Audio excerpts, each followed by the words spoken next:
Konnichiwa, salam lubak pekerja. Video kali ini saya ingin bahas tentang 8 urutan kerja ke Jepang. Jadi ini yang akan kalian lewatin ketika ingin bekerja di Jepang. Oke, langsung aja tanpa basa-basi. Yang pertama itu kalian harus belajar bahasa Jepang selama beberapa bulan. Entahkah kalian belajar mandiri atau masuk ke LPK. Normalnya sih belajar tuh kalau di LPK tuh 5, 6, 7 bulan lah. Itu untuk level N4 atau level di atas dasar banget 1. Ya N4 lah. Terus 6-7 bulan lah ya. Kena aku juga 7 bulan. Habis itu kalian tuh, itu langkah pertama ya. Pertama belajar bahasa Jepang beberapa di antara di LPK atau belajar sendiri. Saranku sih mending belajar sendiri atau ngambil private. Cari mahasiswa jurusan bahasa Jepang yang terus bayar dia untuk ngajarin full private atau ngambil course. Banyak kok course belajar bahasa. Oke, yang kedua adalah ambil ujian bahasa Jepang. Jadi setelah belajar beberapa bulan, ambil ujiannya N4 atau N3 atau N2, N1 atau bahkan N5 ya, silahkan. Dan itu ujiannya bisa diambil sendiri kok, banyak. Jadi ambil ujian itu nggak mesti ke LPK atau lembaga agensi lainnya. Walaupun sekarang di Indonesia banyak yang namanya apa ya, agen-agen, oknum-oknum yang langsung ngambil slotnya karena terbatas kalau di Indo.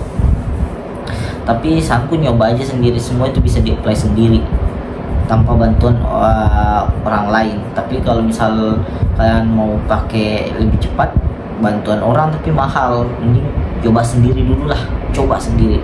Itu yang kedua. Yang ketiga adalah belajar SSW atau ini bagi yang mau ambil visa Toktegino ya, belajar SSW dulu. Specific skill worker atau sertifikat keahlian dalam bidang pekerjaan yang ingin kalian ambil. Ada sekitar 14 job pekerjaan, bahkan tambah 15 yang supir kemarin ya, yang baru-baru.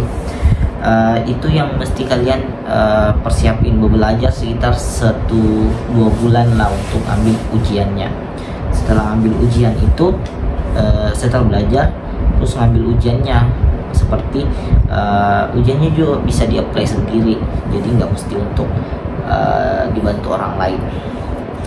Itu yang kedua. Yang ketiga, tapi ini untuk yang ketiga ini bisa di skip ya ketika kalian mau apply visa magang atau visa engineering, yang untuk visa yang S1 gitu atau D3.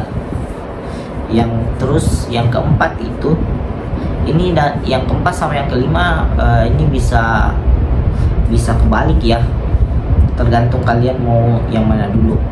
Yang keempat itu adalah cari kerja di FB atau LinkedIn atau di mana relasi gitu. Ini bisa dicari sendiri juga, cari kerjaan di Facebook, karena Jepang tuh lebih banyak share job tuh di Facebook, bukan di ya di Instagram juga banyak, tapi mostly pekerjaan aku dapat tuh kebanyakan di Facebook, dan itu emang mainnya di Facebook. Kalau di Indonesia mungkin Facebook kayak ini bukan tempat yang serius untuk cari kerja, tapi di Jepang tuh Facebook salah satu tempat serius untuk cari kerja gitu.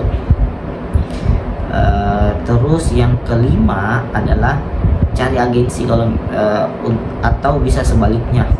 Jadi ini yang aku maksud, antara keempat atau kelima bisa kebalik, mau cari agensi dulu atau cari job dulu, membantuin agensi juga bisa sekalian bantu cari kerja dan ngurusin dokumennya. Maksudnya itu agensi adalah dia yang bantu ngurus berkas-berkas yang lain kalau misal ada kebingungan atau bantuan pendampingan gitu.